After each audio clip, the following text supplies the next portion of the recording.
Lifted. New tonight on Our News Live at 7. A 2018 injunction preventing the eviction of Shantytown residents has been lifted. What the Supreme Court Justice said about the ruling.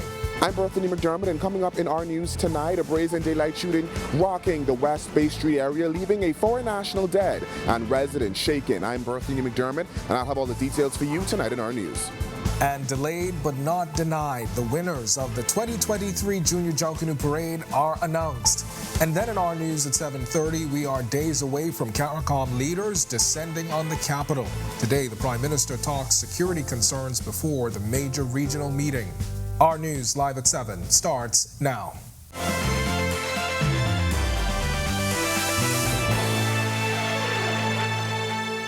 Welcome to Our News Live at 7. Thanks for joining us tonight. I'm Kendino Knowles. The Prime Minister addressing some major issues impacting the country right now. Our Jamila Mizik was in Eleuthera for a commissioning ceremony where he talked about national insurance, immigration, and that recent row in the House of Assembly over the postponement of question and answer day. We will get to all that in just a moment, as well as the latest from investigators on that daylight killing near a local resort. But first, a Supreme Court judge lifted a 2018 injunction today that has prevented authorities from evicting Shantytown residents. Justice Cheryl Grant Thompson delivered the long-awaited decision as concerns mounted about the expansion of shantytowns while the injunction was in place. That injunction was granted after Shantytown residents asked the court to review the Minnis administration's plan to demolish the unregulated communities. Grant Thompson lifted the injunction after ruling the eviction notices were lawful. Grant Thompson said the court was satisfied that authorities had the ability to demolish dangerous or dilapidated buildings that posed a risk to public health. The ruling gives the government the go-ahead to resume evictions and disconnect utilities in the communities. However, the parties can appeal the judge's decision. Meanwhile, Prime Minister Philip Davis, while in Eleuthera today, gave us this initial reaction. Well, what it means is it now allows us to employ the process to correct those issues within the shantytown. There's a process for the removal of any erection of building, and we intend to engage in those, and then deal with those issues that impact us in respect to that issue. All right, we've got more from the Prime Minister in Eleuthera today in just a moment, but for now, an early morning shooting rocked the Cable Beach community, leaving a Dominican dead and has residents calling for more police presence in that area. Berthany McDermott was on the scene. We will get you, and we will get to you in the shortest possible time. That stern warning from Police Press Liaison Officer Chief Superintendent Chrislyn Skippings to the people responsible for the death of a man believed to be from the Dominican Republic. The incident took place shortly after 8 a.m. Friday morning. The victim was entering his vehicle when a silver Juke that was parked adjacent to his vehicle, a male exited that vehicle and opened fire on the victim, hitting him multiple times. The victim, in his quest to evade the suspect, ran onto West Bay Street, where he collapsed and succumbed as a result of the injuries received.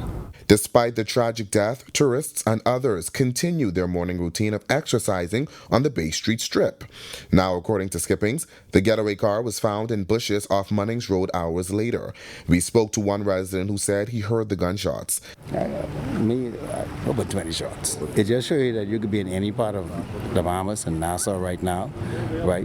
What we like to call either the good area or either the bad area. You could be in the hood, the ghetto, wherever. That it shows that, hey, look, you could be killed. Meanwhile, this passerby called the incident frightening. That's somebody's husband, that's somebody's child, that's somebody's daddy, grandfather probably. Could they eat? Do they have a conscience? Now to the crime fight, Skippin says they will use this opportunity to re-strategize. She also gave the assurance to residents that they will see increased police presence in the area. I can assure the residents of this community that you will see more police presence in the area to ensure that we minimize the occurrences of these particular incidents. Anyone with information that can assist police with their investigation should call 911, 919, or Crime Stoppers at 328-TIPS. Reporting for Our News, I'm Berthany McDermott. All right, and as that investigation continues, police in Grand Bahama need your help finding the suspects responsible for stealing $20,000 worth of copper wire. Police say it was sometime between Sunday and Tuesday. The suspect stole more than 270,000 feet of cable copper from Queens Cove community and utility poles along East Sunrise Highway. Anyone with information is asked to call 911, 919, or the nearest police station. And now to the nation's leader over in Eleuthera, who was addressing a laundry list of issues today, from a national insurance contribution rate increase to the hot button issue dominating the national discourse right now, immigration. Prime Minister Davis speaking with the media during a commissioning ceremony for the Russell Island water plant in Eleuthera today. Jamila Mizik was there. While no official announcement has been made yet on an NIB rate increase, Prime Minister Davis says the idea is not entirely off the table. Yes, we have looked at the matter. We understand that we have to do something, and we try to identify exactly what we do. And increasing the rate is one of the options that we're looking into. The ongoing issue of immigration has dominated national headlines in recent weeks and has led to numerous protests over what some groups are calling an immigration crisis. This as Haitian migrants are trying to escape a humanitarian crisis that's been ongoing since the assassination of its president, Jovenel Moïse, back in 2021. Davis saying his government is doing its best to deal with the issue. We are dealing with as best we can. We are sending people back home by the thousands, and we are intercepting attempts to get into our country. More than that, the Prime Minister says the Caribbean community does not have the capacity to deal with Haiti's crisis at this time and needs help and support from the international community. When I was in the OAS, I met with the French ambassador, who has indicated their willingness to come and assist. And so it's just a question of crafting the plan for that assistance and getting the legal and a moral authority to move in the way that we wish. Earlier this week, the opposition challenged ruling government members in Parliament to answer questions about pressing issues following another delay of the question and answer day. Davis responding to those actions this way. That sets no example for our young people as to how to behave. There's always a process. There's a process. What you have to appreciate is that in our parliamentary democracy, the majority will always have their way, and the minority will have their say. Have your say, but you don't have to have your say by the despicable behavior displayed last Wednesday. Reporting for Our News, I'm Jamila Mizik. All right, thanks a lot, Jamila. And as we said, the Prime Minister, along with his delegation, they were in Eleuthera today for that commissioning ceremony of the Russell Island water plant. We will have more on that and what it means for the island coming up in our News Weekend edition. But for now, it's time for your first look at temperatures, and meteorologist Greg Thompson is standing by in the Weather Center. Greg, I'm looking at 78. Is that carrying into Saturday and Sunday? Saturday. Okay. Not Sunday.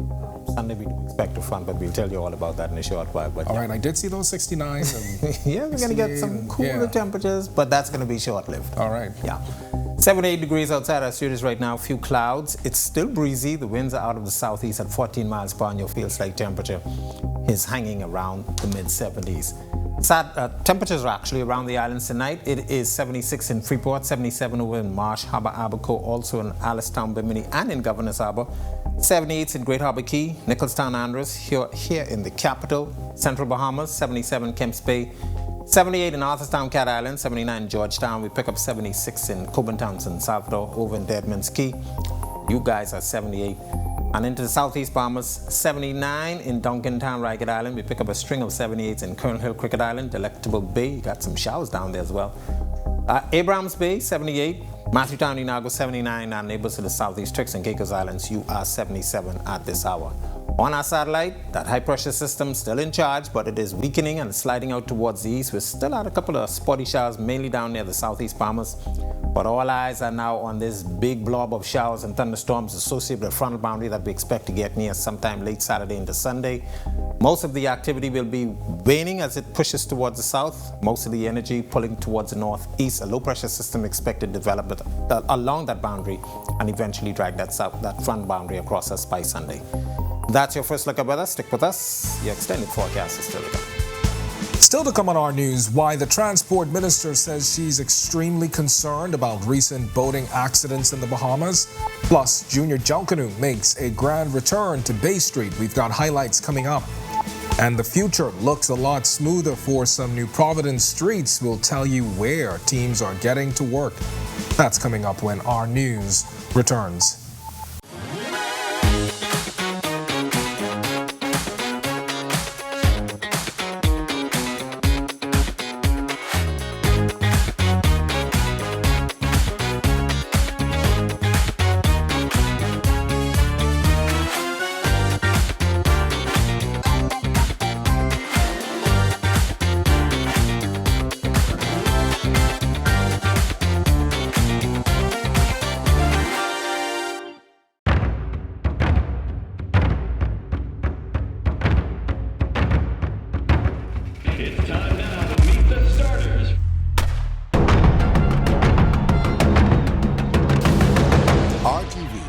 home of the 50th Carifta Games.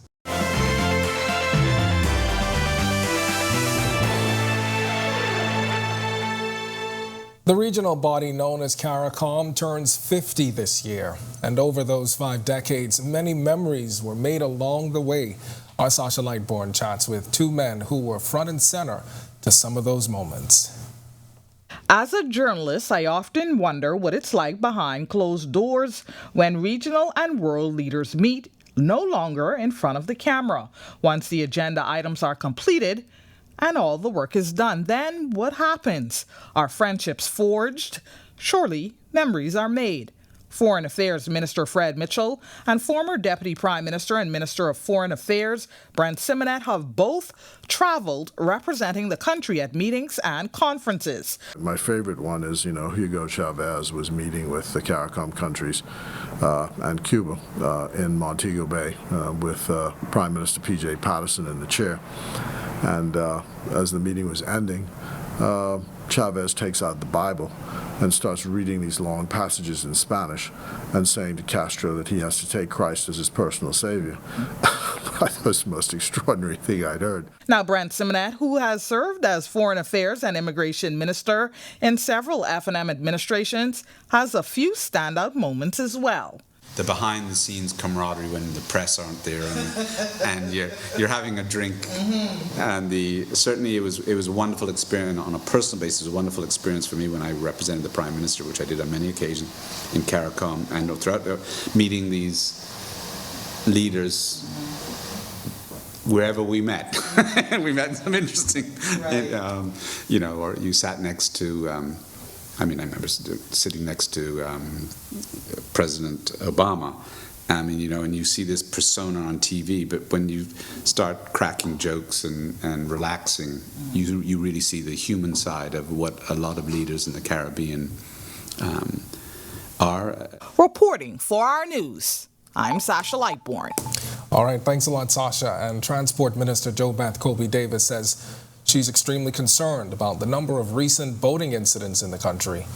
Just after 8 a.m. Wednesday, the MV Legacy ran aground near Egg Island off Spanish Wells in Eleuthera. This comes just 1 month after the MV One-Go Traveler ran aground in the Abacos. The minister saying the concern is the potential effect, or the impact, that is, on our environment.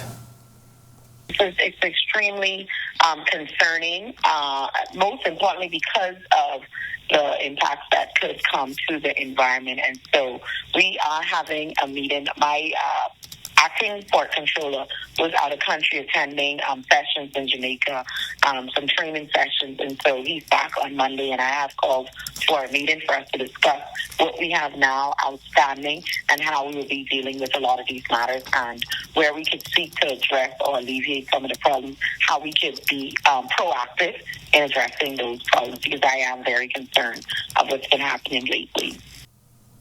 Well, the MV Legacy provides mailboat service to Marsh Harbor, Abaco, and transport officials say the boat was en route from New Providence when it lost generator power. The cargo on board included 4,500 gallons of diesel, 5 cars, a tar truck, and other miscellaneous cargo items. Colby Davis giving this update on the MV Legacy when she spoke to our news shortly after midday today. They did send a tug out on yesterday evening to assist with the movement and the refloating of the Legacy. However, I think they realized that they probably didn't have enough horsepower with that particular tugboat to begin the process of moving and refloating it. And so they are now seeking to hire a tugboat with a little bit more horsepower to move the Legacy. And they're in discussions with their insurers to get that approval sign-off for them to hire out the larger boat for them to continue with the process. All right, well, the Ministry of Works is in the process of ensuring that all roads in New Providence are paved. It's the ambitious target in its ongoing road paving program, and Jamila Mizik has more in tonight's Work in Progress segment.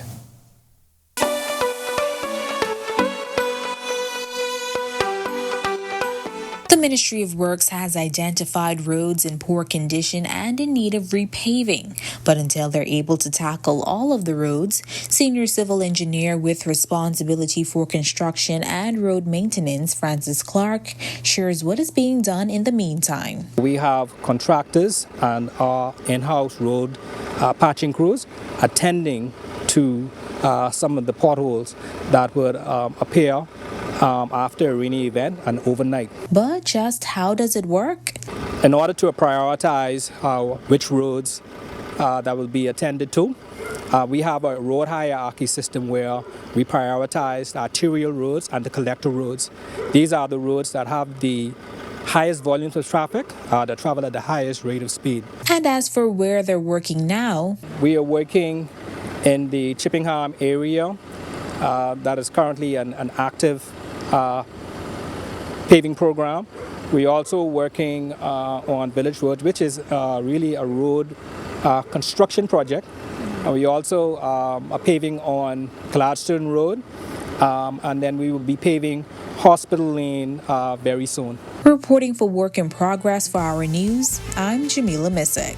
When our news comes back from the break, we turn our spotlight to stories making headlines across the world as a Cayman Islands beauty queen is found guilty of assault. Plus, students shine on Bay Street in Junior Junkanoo. Our news was there as the winners were declared. And Telecom's Giant Alive marks International Day of Women and Girls in Science. The details when our news continues.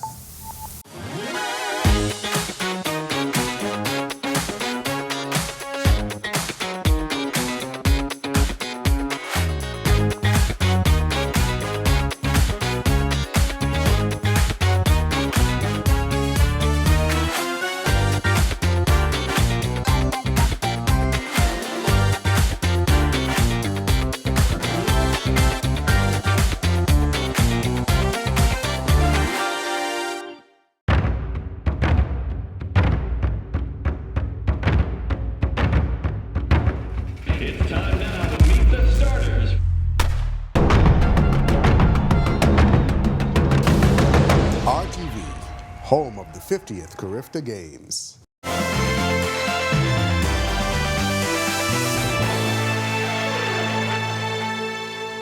This is our news. Welcome back. We turn our attention now to stories making headlines across the world.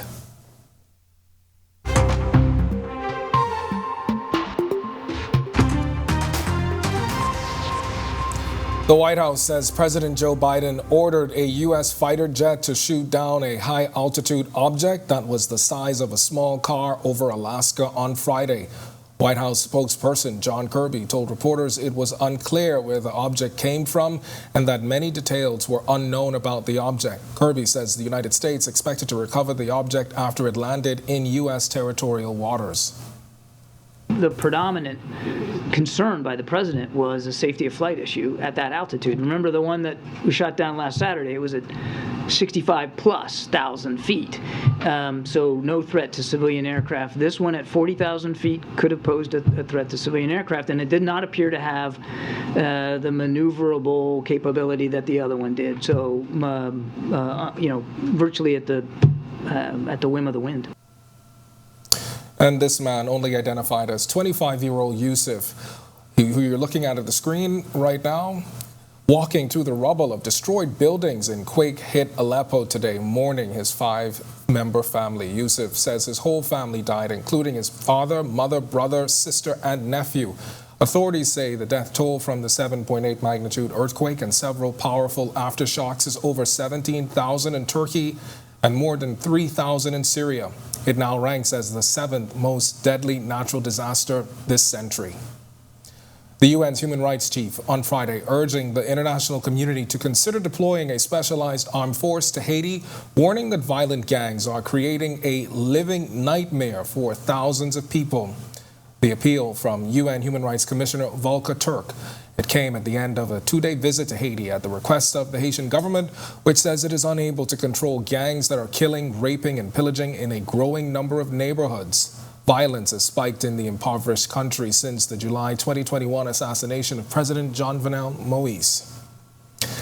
And finally, a former Miss Universe Cayman Islands has been found guilty of damaging 2 cars and assaulting 3 people, including a police officer.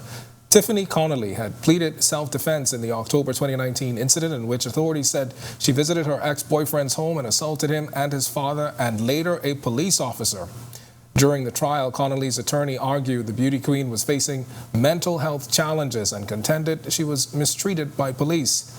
However, local media reports say the judge dismissed those allegations, saying the evidence against Connolly was overwhelming. All right, Alive and the Grand Bahama Port Authority celebrating International Day of Women and Girls in Science today in advance of tomorrow's worldwide observance. Strategic Partnerships Coordinator at Alive, Shakolia Brainin, was also instrumental in the event's organization. The United Nations for 8 years have been recognizing women and girls in science, and so we wanted to do no less here in Grand Bahama. And so today we had the opportunity to get 16 great women, exceptional women, who've excelled in the area of science, and we brought them together with students from our high schools, senior students, female students, and for them to have an opportunity to interact with them and to learn something and hopefully aspire to be great scientists just as these women. Chairperson of the Keep Grand Bahama Clean Committee, Nakira Wilchcomb, was one of the organizers of the event and says events like these where girls can see successful local women in STEM can make a huge difference in the lives of young girls in the community. Nakira Wilchcomb from Keep Grand Bahama Clean, as well as myself, we actually organized this event in 3 weeks. With our coordination, cooperation, and collaboration, we successfully pulled off the 8th annual Women and Girls in Science Symposium. At Alive, meaningful engagement and connections are important to us. The opportunity today to give back to the women and girls in science in Grand Bahama is pivotal to my organization. Still to come in our news today in history, find out interesting facts about the day that was February 10th and the 1956 death of the man who the Dundas Theater was named after. Plus, Greg is back with your extended weather forecast. And then in our news at 7:30, a life-threatening tumor is discovered in a woman's brain. Tonight, she speaks to our news about the surgery that will save her life. That's coming up when our news continues.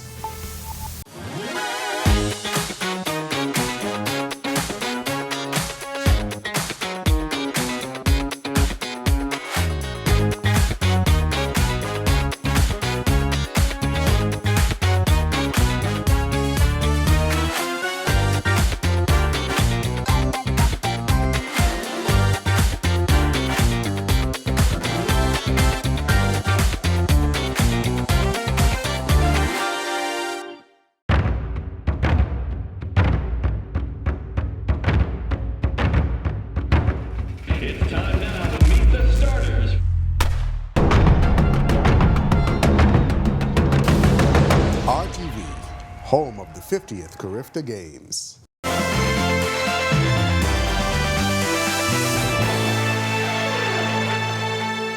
Welcome back to our news. It's time now to turn our spotlight on events that shaped the day that was February 10th. Take a look.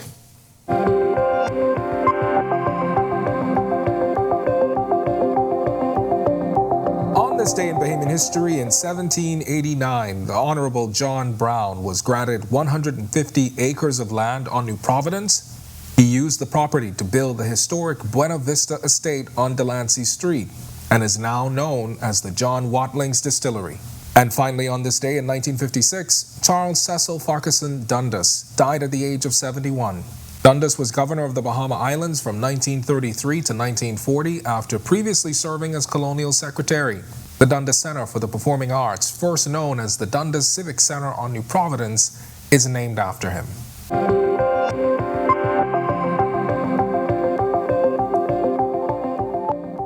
Well, the 2023 Junior Junkanoo Parade in Grand Bahama that was set to take place on Saturday will now be held on Thursday, February 16th in downtown Freeport. The parade was postponed due to inclement weather that's expected in the nation's second city this weekend. Ministry of Youth, Sports and Culture officials say all tickets previously sold will be honored on the new date. And speaking of Junior Junkanoo, the 2023 parade officially in the history books here in New Providence. 13 schools, including 2 community groups, hitting Bay Street last night for a fun yet competitive return. Megan Chapman was there and has this exciting recap.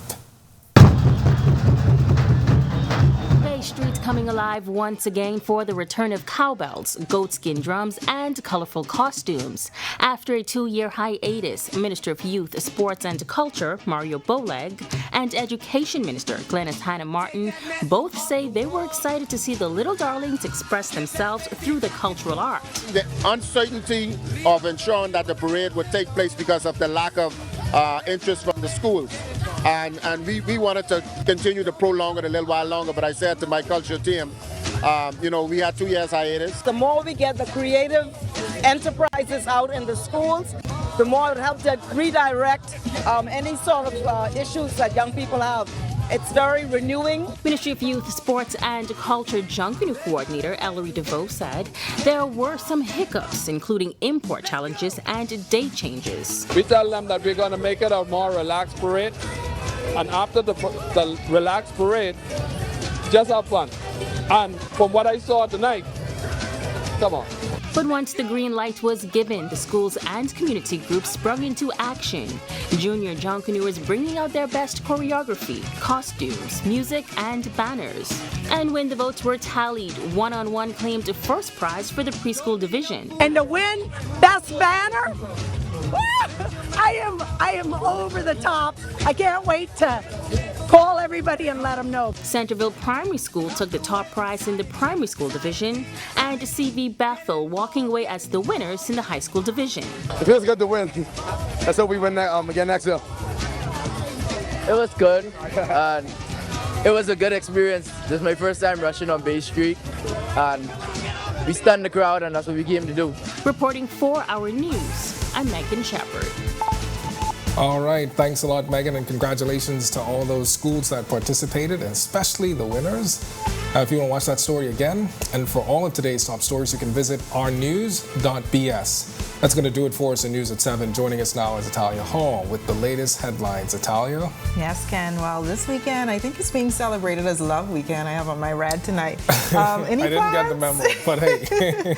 Any plans this weekend? Well, I didn't get the memo, so I think that sums it up. Okay. Thanks so much, Ken. Well, we are following the Prime Minister's recent trip to Eleuthera, where he talks heightened security ahead of the highly anticipated CARICOM meeting. And we are inside the courtroom as a man is arraigned for a murder last month. First tonight on Our News Live at 7:30, taking a closer look at security concerns just days before CARICOM kicks off in the capital. Plus, police are looking for the shooter who shot and killed a man along the busy West Bay Street this morning. And how much will it cost to fix the Fishing Hole Road Causeway on Grand Bahama? The Works Minister talks dollars and cents. And later, a woman living with a life-threatening brain tumor tells her story as she fights for her life. Our News Live at 7:30 starts in a moment.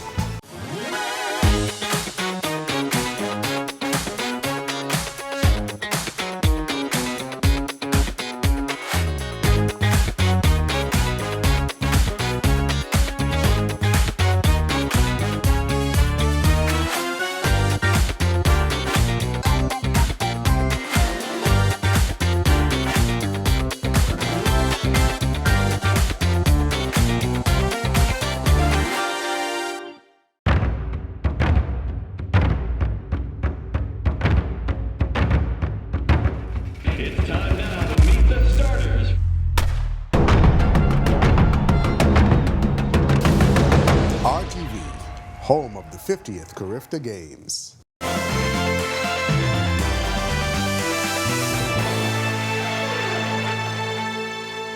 Welcome to Our News and thank you for joining us. I'm Italia Hall. As the country prepares to host CARICOM next week, that means regional leaders will grace our shores for the first time under the chairmanship of Prime Minister Philip Davis.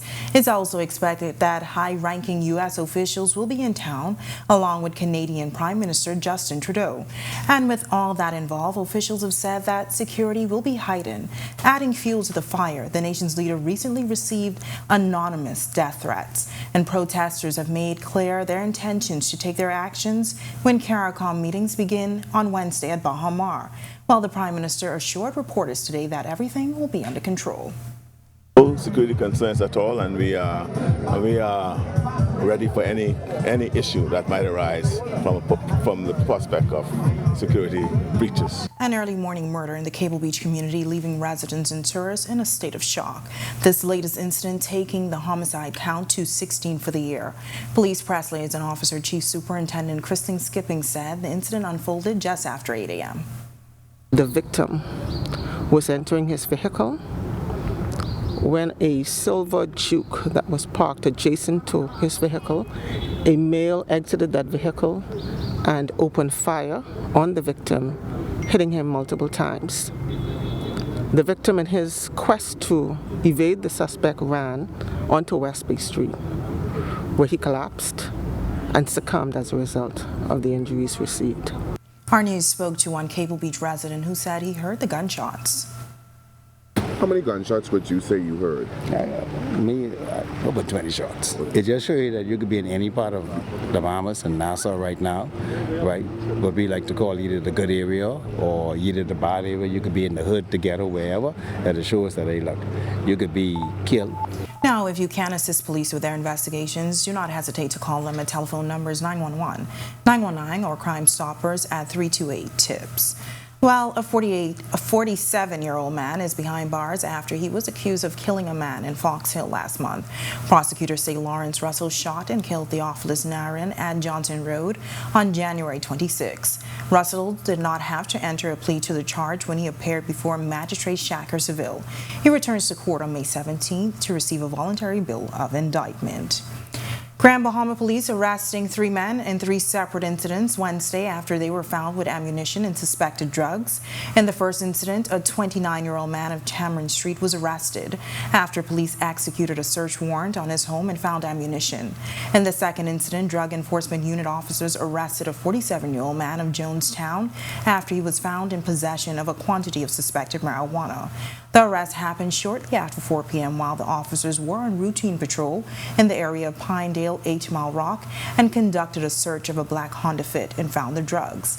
In a separate incident, K-9 unit officers arrested a 46-year-old man of Spiny Road in Freeport after he too was found in possession of suspected marijuana. It was shortly after 7 p.m. when officers executed a search warrant at a home on Spiny Road and found the drugs. While beautiful, breezy conditions in the capital today, meteorologist Greg Thompson is live in the Weather Center with the latest. Good evening, Greg. Yeah, thanks, Natalia. Greg, what kind of weather can we expect for this love weekend? I hear you talking about this red outfit and thing. Well, it should be a very nice Valentine's Day. So, yeah, we didn't get the memo. Yeah, but there's a front expected by Sunday. We'll show you that in our satellite picture, but cool conditions expected right after the front, but it's not going to last very long. Yeah, 77 degrees outside our studios right now, a few clouds. It's still breezy, as you mentioned. Southeast winds at 13 miles per hour, and your feels-like temperature hanging out in the mid-70s. Satellite view, taking a look at how things are shaping up. We do have that system across the area that's actually approaching West Florida. High pressure sliding out towards the east and away from us. This is actually going to create a mess across Florida, but we expect it to weaken as it approaches northwest Bahamas. Should get near by late Saturday into Sunday, so that's possibly the reason why they postponed the Junior Junkanoo in Grand Bahama. But yeah, a couple of showers expected in that location by Sunday morning. That's your quick check on weather. Stick with us. So look at your extended forecast system. Still to come on our news, how much will it cost the Ministry of Works to fix the Fishing Hole Road Causeway on Grand Bahama? And has inflation peaked? The central bank governor says it may be too soon to say. And later, shining a spotlight on Grand Bahama's conch ranching project and the people behind it. And that's all coming up when our news returns.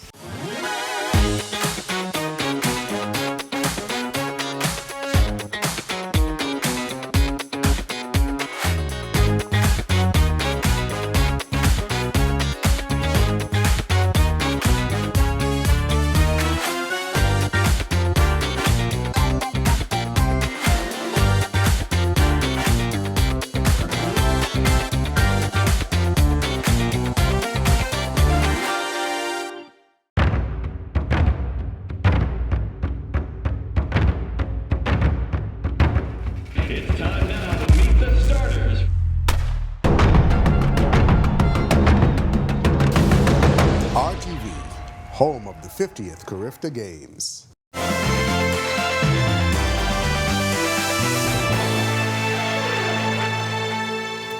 We are now learning the Ministry of Works will have to spend about $1 million for repairs to the Fishing Hole Road Causeway in Grand Bahama.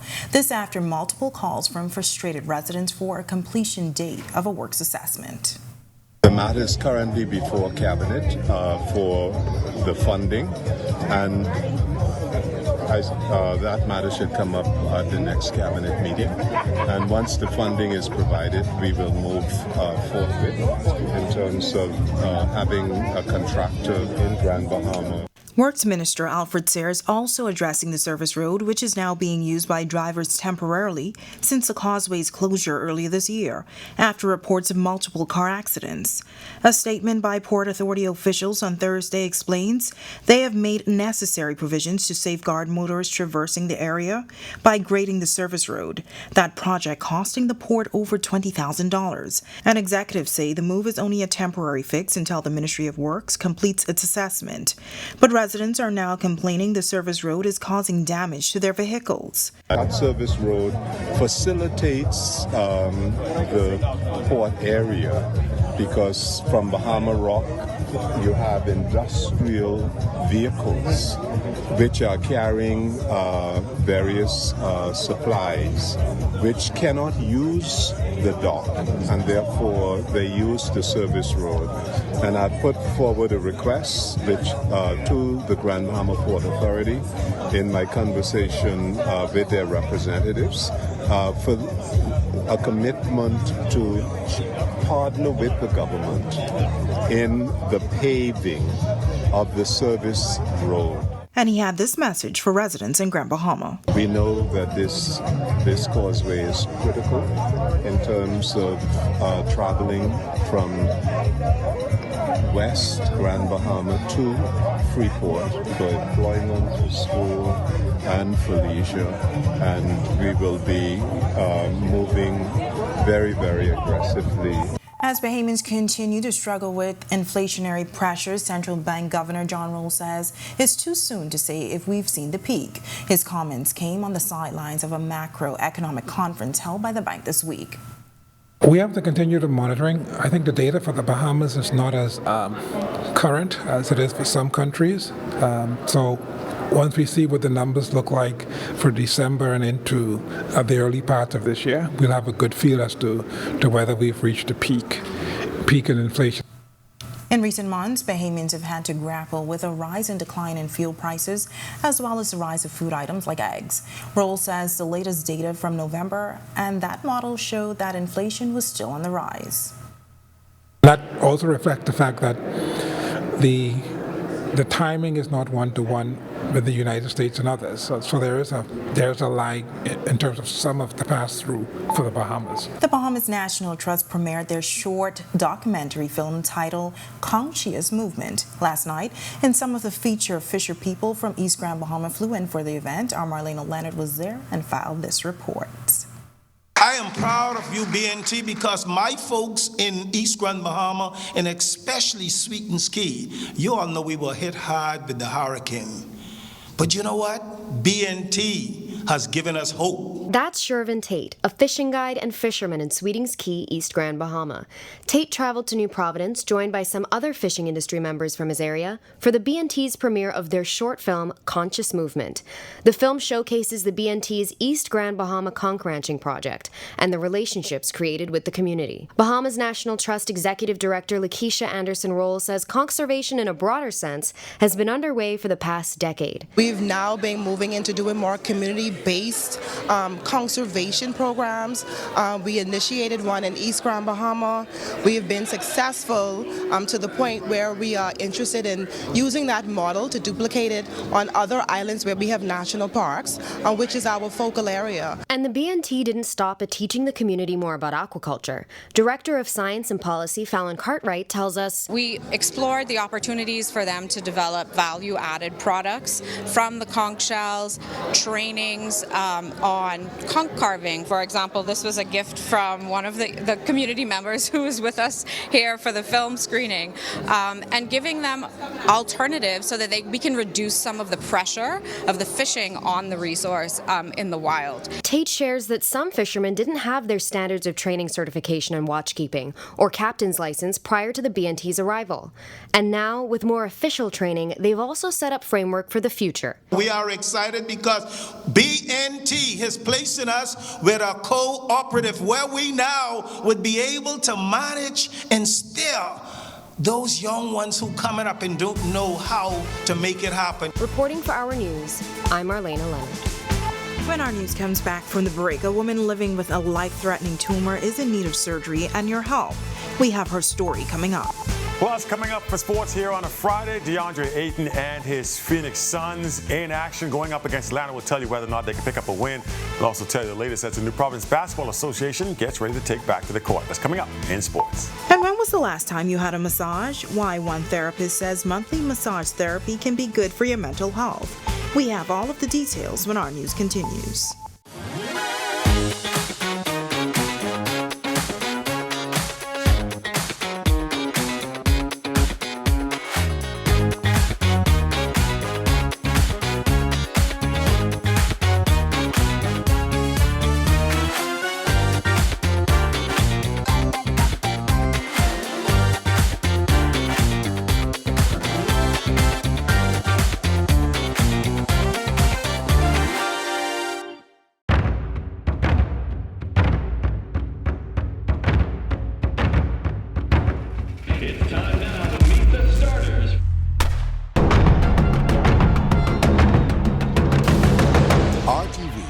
Home of the 50th Carifta Games.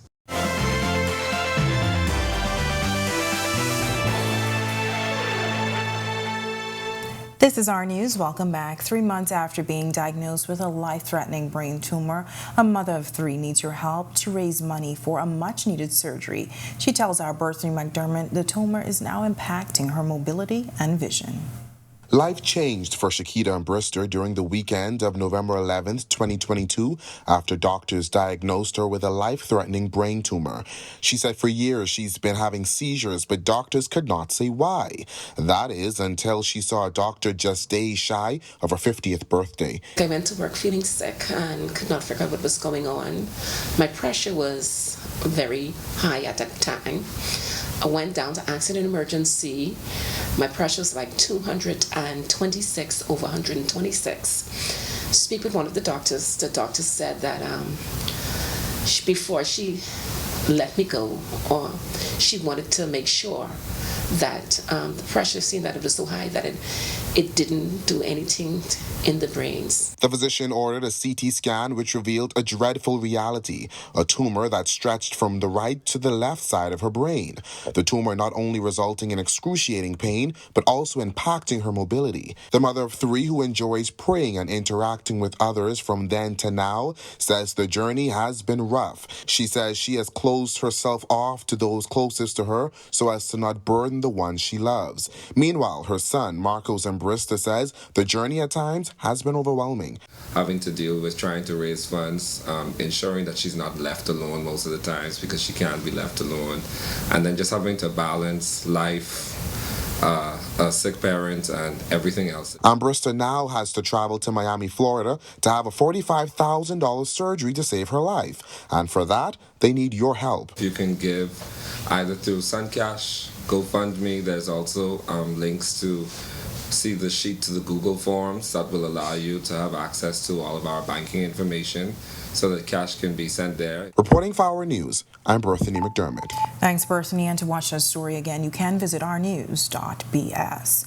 Well, massages are more than a luxury service. They can increase relaxation, improve your mood, and help with your mental health hygiene. Hanya Sweeting, the proprietor at Soothe Spa, says while she recommends a monthly massage for maintenance, some of her clients choose to come weekly. A lot of people would say that massage is just rubbing on someone. It's way more than that. It is soothing, it is relaxing. It actually touches on different systems of the body, the muscular system, the skin, the nervous system. And so when you talk about mental health and stuff like that, it really brings you to a point of relaxation where you can sigh a breath of relief, where you get to release, you get to feel like you're not here with all the stresses of everyday life and stuff. And so it's really important, it's really beneficial. And Sweeting feels that men should not let themselves fall by the wayside when it comes to their self-care. She says she even has special menu items designated for men on the go. Men take on a lot. You know, they're the man, they're the strong one, they're the provider, the protector, and all that. It's nice that they know that they can come and they can have a wind down period for themselves. You know, you can get some of that weight off your shoulders. You don't have to just take on everything all the time. You have to get your time into so you can relax and you can mentally get back to where you need to be as well. All right, sounds great for all of our men watching. While DeAndre Ayton and the short-handed Suns grounded by the Hawks. Meanwhile, local hoops action set for tonight. Here's Marcellus Hall with a check on sports. All right, thanks so much, Italia. Welcome to our Sports on a Friday. I'm Marcellus Hall. Well, DeAndre Ayton and the Phoenix Suns got some good news. They'll now have a new superstar joining their ranks in the form of none other than Kevin Durant. Has not made his debut just yet, which means that without him last night going up against the Atlanta Hawks, DeAndre would have to get it done. Let's see if indeed he was able to do it. DeAndre Ayton and his Phoenix Suns on the road going up against the Atlanta Hawks. Suns a bit short-handed after sending a ton of their roster in a trade for Kevin Durant, who's unable to play in this particular one. However, they took the floor nonetheless, and arguably, well, rather not unforeseen, came up a little bit short. 116-107, the Hawks getting the win on their home floor. As for DeAndre, he played 29 minutes in this game, 23 points, 2 rebounds, 2 assists, a steal, and 2 blocks. Trying to do everything he could. Simply not enough, as again, it was all about Trae Young. He was able to get it done. 36 points, 12 assists, and 7 rebounds for Ice Trae and the Hawks getting the win. New Providence Basketball Association coming up tonight. Division II play, BIBT Great Whites going up against the Mekadesh Millionaires. That's your first game at 7, going to take place at the Air Valley Gym. Following that, it's Division I time. University of the Bahamas, the Mingos, squaring off against the defending champion, Commonwealth Bank Giants. And that is your look at sports on this Friday. I'm Marcellus Hall. Back to you, Italia. Still ahead on our news tonight, does your love life need a checkup? Our relationship intimacy therapist reveals some of the secrets of the trade. Plus, your weekend weather planner is straight ahead on the other side of the break. Stay with us.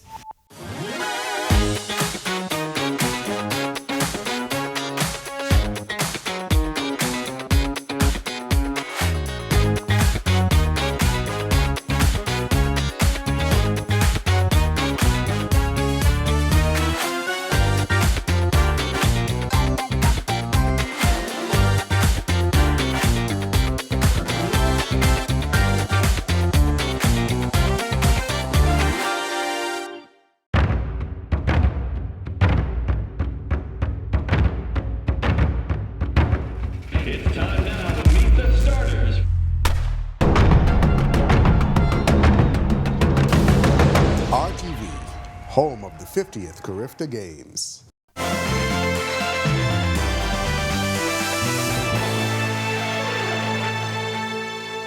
Welcome back to our news. There may be a chance of rain this weekend. Greg is back live in the Weather Center with a look ahead. Thanks again, Natalia, and welcome back, everybody. Yeah, we expecting some showers, but the front is expected to weaken by the time it gets into the northwest Bahamas. But that won't be until Sunday morning, so we may not get a complete washout. But Valentine's Day looks to be nice. Taking a look at our satellite photo. High pressure, still in charge, but that high is sliding out towards the east and away from us. We're watching a frontal boundary now that is taking shape across the Gulf of Mexico. A lot of showers and isolated thunderstorms associated with that. There is a low pressure system developing just to the north of that. That will attach to this front. That low will swing out towards the north and east. That in turn will drag this frontal boundary across us by late Saturday into Sunday. So we're looking for some isolated showers, possibly even a thunderstorm. But once that front gets through, conditions will be improving. Light, cooler temperatures actually expected for at least the first part of next week, and then Valentine's Day should be warming back up. Forecast map showing that frontal boundary, a lot of showers and thunderstorms expected to approach Florida by tomorrow evening, and then by Sunday we expect that front to weaken quickly and race through us. High pressure will build back across us, and that should bring us some rather nice change for the weather for next week. If you're doing any boating for the northwest Bahamas tonight through tomorrow, small craft use some caution. Southeast to south winds at 15 knots. They will be gusting at times. Seas 3 to 5 feet over the ocean, and they will be up to 7 feet in some easterly swells. Your high tide will be at 11 p.m. tonight. For the central and southeast Bahamas, the caution flag still posted for you guys down there as well. East to southeast winds, 15 to 20 knots. They will also be gusting high at times, mainly across the southeast Bahamas. Seas running 4 to 7 feet over the ocean, but they will be higher in easterly swells. Here's a look now at your national forecast.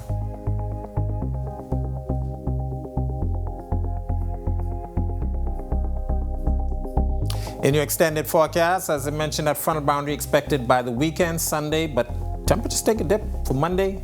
It should be nice for Valentine's Day, and of course, my parents' anniversary is on Monday. That's a look at our weather. Have a safe night and a great weekend, everybody. All right, Greg. Well, it sounds as if some of the lovebirds will need to come up with a plan B just in case those rain showers come. So indoor activities, right? They should be gone. They should be gone. Okay, sounds great, Greg. Well, relationships mean more than flowers and chocolate on Valentine's Day. Our relationship specialist is encouraging couples and even singles to get back to what really matters. Here's Christina Dragovich. Whether you're in a relationship or single this Valentine's Day, a relationship and intimacy specialist says there's one thing we all have in common. The core of our happiness is our most intimate relationship. So when that's off balance, then we're off balance. As a therapist, Bain sees people at all stages of a relationship, from singles seeking a connection, couples in their premarital counseling, and even people who have been married for decades. People come to me and they may think that things are off in the bedroom, and they don't realize either that the ripple effect has happened outside of the bedroom in the relationship, or it might be the other way around. What about advice for people who want to get their relationships back on track? Ultimately, what they're saying is that what they felt to begin with, the excitement, the heat, they don't feel it anymore, or it's less, and so there's a disconnect. So the tips that I suggest are really about pulling that back in again. And what does that mean in a practical sense? Flirting is really, really important. You should keep on flirting all the way through your relationship over the years. So what did you do in the beginning that was exciting? When it comes to talking out your issues or hurdles, Bain says there's no taking sides and there's a place for everyone. Men sometimes get a bad rap and they don't have as many people to talk to. I know when you guys all get together, you know, there isn't that same comfort that sometimes women have when we can open up with our girlfriends. Bain sees clients from her office at Family Medicine Center on Blake Road, but unlike a relationship, she says there's no commitment to get started. Reporting for Our News, I'm Christina Dragovich. Thanks so much, Christina. Tune into Our News this weekend to learn more about Bain and a very famous daytime talk show host she once put on the spot.